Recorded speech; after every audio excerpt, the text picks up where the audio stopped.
ಆತ್ಮೀಯ ವಿದ್ಯಾರ್ಥಿಗಳೇ, ನಾನು ಡಾಕ್ಟರ್ ಸುನಿಲ್ ಕಾಂಬ್ಳೆ. ಇಂದು BA 6ನೇ ಸೆಮಿಸ್ಟರ್ನ ಐಚ್ಛಿಕ ಕನ್ನಡ ವಿಷಯಕ್ಕೆ ಸಂಬಂಧಪಟ್ಟಂತೆ ಮತ್ತೊಮ್ಮೆ ತಮ್ಮೆಲ್ಲರನ್ನ ಆತ್ಮೀಯವಾಗಿ ಸ್ವಾಗತವನ್ನು ಮಾಡಿಕೊಳ್ಳುತ್ತೇನೆ.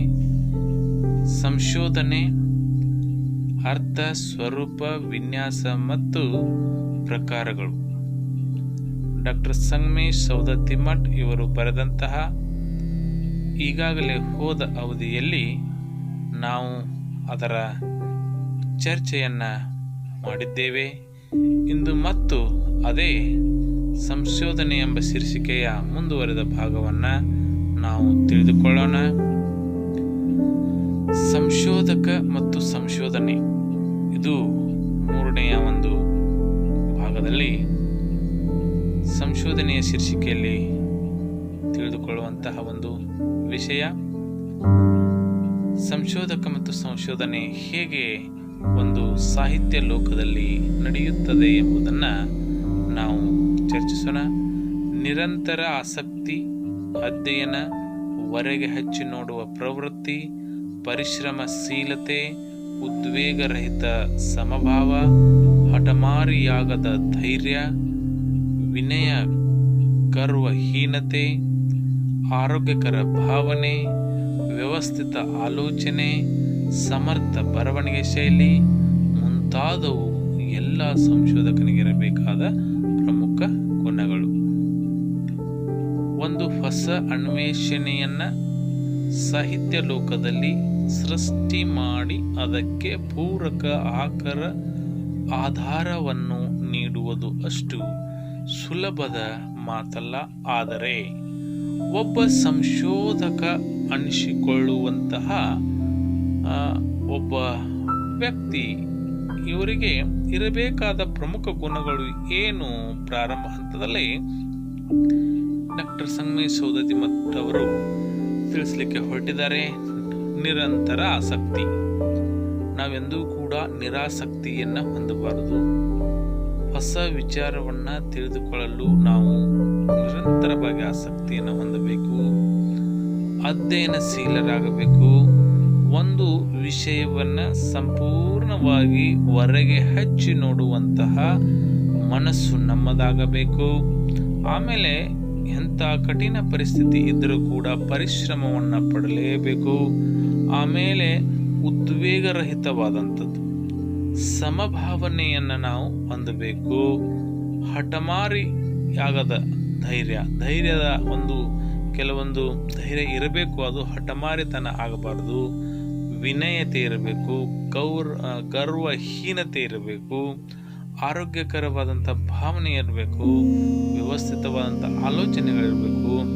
ಅದರ ಜೊತೆಗೆ ಇವೆಲ್ಲವೂ ಇರುವುದರ ಜೊತೆಗೆ ಸಮರ್ಥ ಬರವಣಿಗೆ ಶೈಲಿ, ಇಂತಹ ಮುಂತಾದವುಗಳು ಎಲ್ಲ ಸಂಶೋಧಕನಿಗಿರಬೇಕಾದ ಪ್ರಮುಖವಾದಂಥ ಗುಣಗಳಿರಬೇಕು ಅನ್ನುವಂಥ ವಿಚಾರವನ್ನು ಇಲ್ಲಿ ಸಂಶೋಧಕನಿಗೆ ಪ್ರಾರಂಭದ ಹಂತದಲ್ಲಿ ಸಂಶೋಧನೆ ಮಾಡಬೇಕಾದರೆ ಯಾವ ಕೆಲವೊಂದು ಅಂಶಗಳನ್ನು ನಾವು ಅಂತಹ ವ್ಯಕ್ತಿಗಳಿಗೆ ಗುಣಗಳು ಇರಬೇಕು ಎಂಬುದನ್ನು ಇಲ್ಲಿ ನಾವು ನೋಡಲಾಗಿ ಮುಂದುವರೆದು ಇಂತಹ ಮೇಲಿನ ಗುಣಗಳು ಇರದ ಅಥವಾ ರೂಢಿಸಿಕೊಳ್ಳದ ಶೋಧನೆ ಬರವಣಿಗೆಗಳು ಯಾವ ಪ್ರಯೋಜನ ಇರದೆ ವ್ಯರ್ಥವಾಗಿ ಹೋಗುತ್ತವೆ. ನಿಜವಾದ ಸಾಹಿತ್ಯ ಸಂಶೋಧಕನು ಉತ್ಕೃಷ್ಟ ವ್ಯಕ್ತಿತ್ವವನ್ನು ಸಾಹಿತ್ಯದ ಕ್ಷೇತ್ರದಲ್ಲಿ ಗೌರವಾನ್ವಿತ ಸ್ಥಾನವನ್ನು ಪಡೆಯಬಲ್ಲ. ಅಂತೆಯೇ ದೇಶ ವಿದೇಶಗಳಲ್ಲಿ ಸಾಹಿತ್ಯ ಸಂಶೋಧಕನಿಗೆ ಅನೇಕ ರೀತಿಯಲ್ಲಿ ಪ್ರೋತ್ಸಾಹವಿದೆ. ಸಂಶೋಧಕನಿಗೆ ಇರಬೇಕಾದಂಥ ಗುಣ ಅಥವಾ ರೂಢಿ ಇವು ಇರದೇ ಇದ್ದರೆ ಸಾಹಿತ್ಯದಲ್ಲಿ ಅದು ಪ್ರಯೋಜನನೇ ಇಲ್ಲ, ವ್ಯರ್ಥವಾಗಿ ಹೋಗುವಂಥದ್ದು ಆಗ್ತಾ ಇದೆ. ಒಬ್ಬ ನಿಜವಾದ ಸಾಹಿತ್ಯದ ಸಂಶೋಧಕನಿಗೆ ಉತ್ಕೃಷ್ಟವಾದ ವ್ಯಕ್ತಿತ್ವ ಇರಬೇಕು. ಆತನಿಗೆ ಗೌರವಾನ್ವಿತ ಸ್ಥಾನವನ್ನು ಪಡೆಯುವಂಥದ್ದಿರಬೇಕು. ಅದಕ್ಕಾಗಿಯೇ ಒಬ್ಬ ಸಂಶೋಧಕನಿಗೆ ದೇಶ ವಿದೇಶಗಳಲ್ಲಿ ಸಾಹಿತ್ಯದ ಸಂಶೋಧಕನಿಗೆ ಅನೇಕ ರೀತಿಯಾದಂತಹ ಪ್ರೋತ್ಸಾಹಗಳು ಇದ್ದೇವೆ ಎನ್ನುವಂಥದ್ದು ನಾವು ಅನೇಕ ಉದಾಹರಣೆಗಳನ್ನು ಕಾಣಬಹುದು. ಆ ನಿಟ್ಟಿನಲ್ಲಿ ಒಬ್ಬ ಸಂಶೋಧಕ ಒಳ್ಳೆಯ ಗುಣ ಸ್ವಭಾವಗಳನ್ನು ಹೊಂದಿ ಒಳ್ಳೆಯ ರೀತಿಯಾದಂತಹ ಸಂಶೋಧನೆಗೆ ಬೇಕಾಗುವಂತಹ ಆಸಕ್ತಿ, ಪರಿಶ್ರಮ, ಸತ್ಯ ಶೋಧನೆಗೆ ಸತತವಾದಂತಹ ಪ್ರಯತ್ನಶೀಲತೆ, ಇವೆಲ್ಲ ಗುಣಗಳು ಇದ್ದರೆ ಆತನ ವ್ಯಕ್ತಿತ್ವ ಬಹಳ ಉತ್ಕೃಷ್ಟವಾಗಿ ಸಾಹಿತ್ಯ ಲೋಕದಲ್ಲಿ ಆತನ ಹೆಸರು, ಕೀರ್ತಿ, ಗೌರವ ಅತ್ಯಂತ ಉನ್ನತ ಶಿಖರಕ್ಕೆ ಹೋಗುವುದರ ಜೊತೆಗೆ ಬಹಳ ಗುಣಗಳು ಹೆಚ್ಚಿನ ಪ್ರಮಾಣದಲ್ಲಿ ಹೆಸರು ಕೀರ್ತಿಗೆ ಪಾತ್ರ ಆಗಲಿಕ್ಕೆ ಸಹಾಯಕಾರಿಯಾಗಿ ಇರದೇ ಇದ್ದ ಪಕ್ಷದಲ್ಲಿ ಆತನಿಗೆ ಗೌರವ, ಹೆಸರು ಕೀರ್ತಿ ಬರಲಿಕ್ಕೆ ಸಾಧ್ಯವಿಲ್ಲ. ಆದ್ದರಿಂದನೇ ಒಬ್ಬ ಸಂಶೋಧಕ ಒಳ್ಳೆಯ ಗುಣಗಳಿದ್ದರೆ ಇಡೀ ಸಾಹಿತ್ಯ ಲೋಕದಲ್ಲಿ ವಿಶೇಷವಾಗಿ ಸಂಶೋಧಕರಿಗೆ ಹೆಚ್ಚು ಹೆಚ್ಚು ಹೆಸರು ಪ್ರೀತಿಯ ಜೊತೆಗೆ ಪ್ರೋತ್ಸಾಹಗಳು ಇದ್ದೇವೆ ಎನ್ನುವಂಥದ್ದನ್ನು ನಾವು ಗಮನಿಸಬೇಕು. ಸಂಶೋಧನೆ ಅನ್ನುವಂಥದ್ದು ಯಾವ ರೀತಿಯಾದಂತಹ ಕಾರ್ಯವನ್ನು ಮಾಡುತ್ತದೆ ಅನ್ನೋದು ಕೂಡ ಕೆಲವು ಅಂಶಗಳ ಆಧಾರದ ಮೇಲೆ ನಾವು ತಿಳಿದುಕೊಳ್ಳೋಣ. ಒಂದು, ಹೊಸ ಹೊಸ ಸಂಗತಿಗಳನ್ನು ಇದು ಶೋಧಿಸಿ ತರಬಲ್ಲದು. ಸಂಶೋಧನೆ ಅಂದ ತಕ್ಷಣಲ್ಲಿ ಏನಾದರೂ ಹೊಸತನ ಇದ್ದೇ ಇರ್ತಾ ಇದೆ. ಹೆಸರೇ ಸೂಚಿಸಿದಂತೆ ಇದು ಹೊಸ ಸಂಗತಿಗಳನ್ನು ಗುರುತಿಸಿ ಹೆಕ್ಕಿ ಶೋಧಿಸಿ ತರಬಹುದಾಗಿದೆ. ಇನ್ನು ಎರಡನೇದ್ದು, ಸತ್ಯವನ್ನ ಹೊರಗಿಡಬಲ್ಲದು. ಸಂಶೋಧನೆ ಎನ್ನುವಂಥದ್ದು ನಿಜವಾಗಿಯೂ ಸತ್ಯದ ಹಾದಿಯಲ್ಲಿ ನಿತ್ಯವೂ ಸಾಗುತ್ತದೆ ಎನ್ನುವಂಥದ್ದು. ಅಲ್ಲಿ ಸತ್ಯದ ಒಂದು ವಿಷಯಗಳು ಹೊರಗಡೆ ಬರುತ್ತವೆ. ಇನ್ನು ಮೂರನೇದು, ಶೋಧಿತ ಸಂಗತಿಗಳನ್ನು ಹೊಸ ದೃಷ್ಟಿಯಿಂದ ಪರಿಶೀಲಿಸಬಹುದು. ಸಂಶೋಧನೆ ಎನ್ನುವಂಥದ್ದು ಇಲ್ಲಿ ಯಾವುದೇ ಒಂದು ಹೊಸತನವನ್ನ ಕಂಡುಹಿಡಿದಾಗ ಅಲ್ಲಿ ಒಂದು ಹೊಸ ದೃಷ್ಟಿಕೋನದಿಂದ ಪರಿಶೀಲಿಸಬಹುದಾಗಿದೆ. ಇನ್ನು ನಾಲ್ಕನೇದು, ಶೋಧಿತ ಸಂಗತಿಗಳನ್ನು ಇಲ್ಲಿ ಪರೀಕ್ಷಿಸಬಹುದು. ಶೋಧಿತ ಸಂಗತಿಗಳನ್ನು ಇಲ್ಲಿ ಸಂಪೂರ್ಣವಾಗಿ ನಾವೇನ್ ಮಾಡಬಹುದಪ್ಪ ಅಂತಂದ್ರೆ ಪರೀಕ್ಷಿಸಬಹುದಾಗಿದೆ. ಅದರ ಜೊತೆಗೆ ನವೀನ ವೈಚಾರಿಕ ಉಪಕರಣಗಳ ಹೊಸ ವೈಚಾರಿಕ ಅಂಶಗಳ ಸಿದ್ಧಾಂತ ರೂಪಿಸಬಹುದು. ಸಂಶೋಧನೆ ನವೀನ ವೈಚಾರಿಕ ಉಪಕರಣಗಳ ಬಗ್ಗೆ ಹೊಸ ವೈಚಾರಿಕ ಅಂಶಗಳ ಸಿದ್ಧಾಂತಗಳನ್ನ ಇಲ್ಲಿ ಕೂಡ ನಾವು ರಚಿಸಬಹುದಾಗಿದೆ, ಅದರ ಜೊತೆಗೆ ರೂಪಿಸಬಹುದಾಗಿದೆ ಎನ್ನುವಂಥದ್ದು ಕೂಡ ಸಂಶೋಧನೆಯಲ್ಲಿ ಕಾಣಬಹುದು. ಹೊಸ ವೈಚಾರಿಕ ದೃಷ್ಟಿಕೋನಗಳು ಹೆಚ್ಚು ಹೆಚ್ಚು ಹೊಸ ಸಿದ್ಧಾಂತಕ್ಕೆ ನಾಂದಿಯನ್ನ ಮಾಡುತ್ತೆ ಅನ್ನೋದನ್ನ ಇಲ್ಲಿ ಸ್ಪಷ್ಟವಾಗಿ ನಾವು ತಿಳಿದುಕೊಳ್ಳಬಹುದಾಗಿದೆ. ಇನ್ನು ಮುಂದುವರೆದ ಆರನೆಯದು, ಸಂಶೋಧನೆಯಲ್ಲಿ ಮೂಲದ ನಿಶ್ಚಿತ ಜ್ಞಾನವನ್ನು ಇದು ಉಂಟು ಮಾಡಬಲ್ಲುದಾಗಿದೆ. ಸತ್ಯದ ಸಂಗತಿಯ ಜೊತೆಗೆ ನಾವು ದಿನನಿತ್ಯ ಸಾಗಿದಾಗ, ಪರಿಶ್ರಮ ಪಟ್ಟಾಗ ಮೂಲದ ನಿಶ್ಚಿತ ಜ್ಞಾನವನ್ನು ಇದು ಉಂಟು ಮಾಡಬಲ್ಲದಾಗಿದೆ. ಹೊಸ ಹೊಸ ನಿಶ್ಚಿತ ಜ್ಞಾನವನ್ನ ಸಂಪೂರ್ಣವಾಗಿ ನಾವು ಹೆಚ್ಚು ಪರಿಣಾಮಕಾರಿಯಾಗಿ ಉಂಟು ಮಾಡಬಹುದಾದಂತಹ ಒಂದು ಅಂಶವನ್ನ ಇಲ್ಲಿ ಸ್ಪಷ್ಟವಾಗಿ ನಾವು ತಿಳಿದುಕೊಳ್ಳಬಹುದಾಗಿದೆ.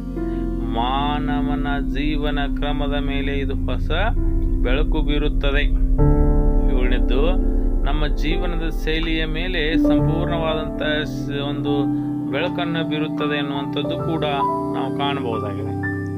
ಆಮೇಲೆ ಅಂಧವಿಶ್ವಾಸವನ್ನ ಇದು ಪೂರ್ಣ ದೂರ ಮಾಡುತ್ತದೆ. ಸಂಪೂರ್ಣವಾಗಿ ಏನಪ್ಪಾ ಅಂತಂದ್ರೆ ಅಂಧವಿಶ್ವಾಸ, ನಾವು ಮೌಢ್ಯತೆಗೆ ಒಳಗಾಗಿ ಸತ್ಯದಿಂದ ದೂರ ಇರುವಂಥದ್ದನ್ನ ಇದು ಪರಿಪೂರ್ಣವಾಗಿ ಹೊಡೆದೂಡಿಸ್ತದೆ. ಅದಕ್ಕಾಗಿ ಸತ್ಯಕ್ಕೆ ಸಾಮೀಪ್ಯತೆಯನ್ನ ತಂದು ಅಂಧತ್ವವನ್ನ, ವಿಶ್ವಾಸವನ್ನ ಸಂಪೂರ್ಣ ದೂರ ಮಾಡಿ ಸತ್ಯದ ನಿಲುವಿಗೆ ತಕ್ಕಂತೆ ಇದು ಮುಂದೆ ಸಾಗುತ್ತದೆ. ಮುಂದಿನ ಪೀಳಿಗೆಗೆ ಶೋಧನೆಗೆ ಮಾರ್ಗದರ್ಶನ ಮಾಡುತ್ತದೆ. ಮತ್ತೊಂದು ವಿಶೇಷವಾಗಿ ಹೇಳುವುದಾದರೆ ಇದು ನಮ್ಮ ಭಾವಿ ಭವಿಷ್ಯತ್ತಿನ ನಾಗರಿಕರು, ಮುಂದಿನ ಪೀಳಿಗೆಯ ಜನರಿಗೆ ಸಂಪೂರ್ಣವಾಗಿ ಶೋಧನೆಯನ್ನ ಮಾಡುವಂತಹ ಕಾರ್ಯವನ್ನ ಇದು ಮಾಡುತ್ತದೆ. ಮಾರ್ಗದರ್ಶನ ಮಾಡುವುದರ ಜೊತೆಗೆ ಮುಂದೆ ಸಾಗುತ್ತದೆ. ಇನ್ನು ವ್ಯವಸ್ಥಿತ ಆಲೋಚನಾ ಕ್ರಮ ಇದು ಬೆಳೆಸುತ್ತದೆ. ಆಲೋಚನಾ ಕ್ರಮವನ್ನು ಕೂಡ ಇದು ಬೆಳೆಸ್ತಾ ಇದೆ ಎನ್ನುವಂತಹ ವಿಚಾರವನ್ನ ನಾವು ಕಾಣಬಹುದಾಗಿದೆ. 11 ಸತ್ಯ ಹಾಗೂ ಅಸತ್ಯದ ಇದು ಅನಾವರಣ ಮಾಡುತ್ತದೆ. ನಿಜವಾಗಿಯೂ ಸಂಶೋಧನೆ ಸತ್ಯ ಮತ್ತು ಅಸತ್ಯ, ಯಾವುದು ನಿಜವಾದಂತಹ ವಿಷಯ ವಸ್ತು ಗಟ್ಟಿತನದ ಇದೆ, ಅದು ಸತ್ಯತನದ ಇದೆ ಅನ್ನುವಂಥ ವಿಚಾರವನ್ನ ಸ್ಪಷ್ಟವಾಗಿ ಇದು ತಿಳಿಸ್ತಾ ಇದೆ. ಅದ್ರ ಜೊತೆಗೆ ಅಸತ್ಯದ ಕೆಲವು ಅನಾವರಣಗಳನ್ನು ಕೂಡ ಏನಪ್ಪಾ ಅಂತಂದ್ರೆ ಮಾಡುತ್ತದೆ ಎನ್ನುವಂಥ ವಿಚಾರವನ್ನ ಇಲ್ಲಿ ಸ್ಪಷ್ಟವಾಗಿ ನಾವು ಸಂಶೋಧನೆಯ ವೈಚಾರಿಕ ನಿಲುವಿನಿಂದ ಅಂಶಗಳನ್ನು ತಿಳಿದುಕೊಳ್ಳಬಹುದಾಗಿದೆ. ಇನ್ನು ಮುಂದುವರೆದು ಈ ಸಂಶೋಧನೆ ಎಂಬ ಒಂದು ಭ್ರಮೆ, ಇನ್ನು ಸಂಶೋಧನೆ ಯಾವ ರೀತಿಯಾದಂತಹ ಮುಂದೆ ಸಾಗುತ್ತದೆ ಅನ್ನುವುದರ ಜೊತೆಗೆ ಕೆಲವು ವಿದ್ವಾಂಸರು ತನ್ನದೇ ಆದಂತಹ ಒಂದು ನಿಲುವನ್ನ ತಾಳಿದ್ದಾರೆ, ಅಂದ್ರೆ ಅವರ ಅಭಿಪ್ರಾಯವನ್ನ ತಿಳಿಸಿದ್ದಾರೆ. ಇದು ಸಂಶೋಧನೆ ಒಂದು ಎಷ್ಟರ ಮಟ್ಟಿಗೆ ಸತ್ಯ ಇದೆ, ಎಷ್ಟರ ಮಟ್ಟಿಗೆ ಒಂದು ಭ್ರಮಾಲೋಕದಲ್ಲಿ ತಳುತ್ತದೆ, ಎಷ್ಟರ ಪ್ರಮಾಣಕರ್ತಾಗಿದ್ದು ಸುಳ್ಳು ಇದೆ ಎನ್ನುವಂಥದ್ದನ್ನ ಸ್ಪಷ್ಟವಾಗಿ ಅವರೇನು ಮಾಡ್ತಾ ಇದ್ದಾರೆ ತಿಳಿ ಹೇಳ್ತಾ ಇದ್ದಾರೆ. Doctor VK. ನಾರಾಯಣರ ಪ್ರಕಾರ ಸಂಶೋಧಕರು ಸತ್ಯ ಶೋಧಿಸುತ್ತಾರೆ ಎಂಬುದೇ ಒಂದು ಭ್ರಮೆ. ಇದು ಒಂದು ವಸ್ತುನಿಷ್ಠ ಹಾಗೂ ವ್ಯಕ್ತಿನಿಷ್ಠವಾದ ಚಟುವಟಿಕೆಗಳಿಂದ ಕೂಡಿರುವುದು. ಆದ್ದರಿಂದ ಇದೊಂದು ಭ್ರಮೆ. ಇವರು ಸತ್ಯದ ಶೋಧಕ್ಕಿಂತ ಸತ್ಯದ ಸೃಷ್ಟಿಯೇ ಆಗಿರುತ್ತದೆ ಎನ್ನುತ್ತಾರೆ. Doctor VK. ನಾರಾಯಣ್ ಅವರು ಎಂಬ ಒಬ್ಬ ವಿದ್ವಾಂಸರು, ಸಂಶೋಧಕರು, ಇವರು ಏನಪ್ಪಾ ಅಂತಂದ್ರೆ ನಿಜವಾಗಿ ಇದೊಂದು ಭ್ರಮೆ ಅಂತ ಅವರು ಅಭಿಪ್ರಾಯಪಟ್ಟಿದ್ದಾರೆ. ಇದು ಒಂದು ವಸ್ತುನಿಷ್ಠ, ಒಂದು ವಸ್ತುವಿನ ಮೇಲೆ ಶೋಧನೆ ನಡೀತದೆ. ಅದರ ಜೊತೆಗೆ ವ್ಯಕ್ತಿನಿಷ್ಠ, ಒಬ್ಬ ವ್ಯಕ್ತಿನೇ ಇದಕ್ಕೆ ಒಳ್ಳೆಯದನ್ನ ರೂಪ ನೀಡಬಹುದು. ವ್ಯಕ್ತಿನಿಷ್ಠ ಇರುವುದರಿಂದ, ಚಟುವಟಿಕೆಗಳಿಂದ ಕೂಡಿರುವುದರಿಂದ ಅದು ಒಂದು ಭ್ರಮೆ. ಇಲ್ಲಿ ಸತ್ಯ ಇರುವುದಿಲ್ಲ ಅನ್ನುವಂತ ಇವರ ವಾದ. ಇವರು ಸತ್ಯದ ಶೋಧಕ್ಕಿಂತ ಸತ್ಯದ ಸೃಷ್ಟಿ ಆಗಿರುತ್ತದೆ ಎನ್ನುತ್ತಾರೆ. ವಿ.ಕೆ. ನಾರಾಯಣರವರು ಹೇಳ್ತಾರೆ, ಇಲ್ಲಿ ಸತ್ಯದ ಶೋಧಕ್ಕಿಂತ ಸತ್ಯದ ಸೃಷ್ಟಿನ ಹೆಚ್ಚು ಆಗಿರ್ತಾ ಇದೆ ಎನ್ನುವಂತ ವಿಚಾರವನ್ನ, ಅಂದ್ರೆ ಒಟ್ಟಿನಲ್ಲಿ ಸಂಶೋಧನೆ ಎನ್ನುವುದೊಂದು ಭ್ರಮೆ ಎನ್ನುವಂತಹ ಅವರ ವಾದ ಇದಾಗಿದೆ.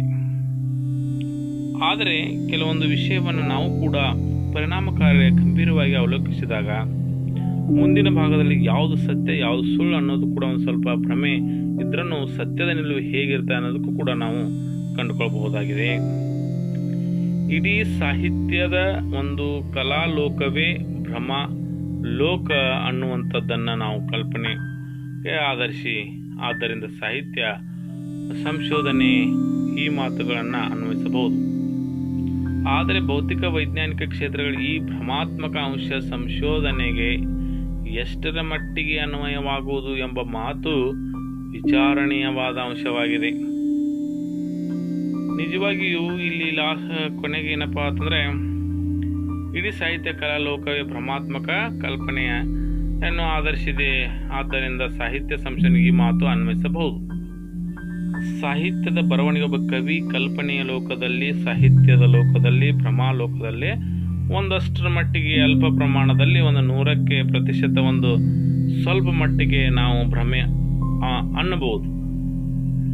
ಆದರೆ ನಿಜವಾಗಿಯೂ ಭೌತಿಕ ವೈಜ್ಞಾನಿಕ ಕ್ಷೇತ್ರದಲ್ಲಿ ಈ ಭ್ರಮಾತ್ಮಕ ಅಂಶ ಸಂಶೋಧನೆಗೆ ಎಷ್ಟರ ಮಟ್ಟಿಗೆ ಅನ್ವಯವಾಗುವುದು.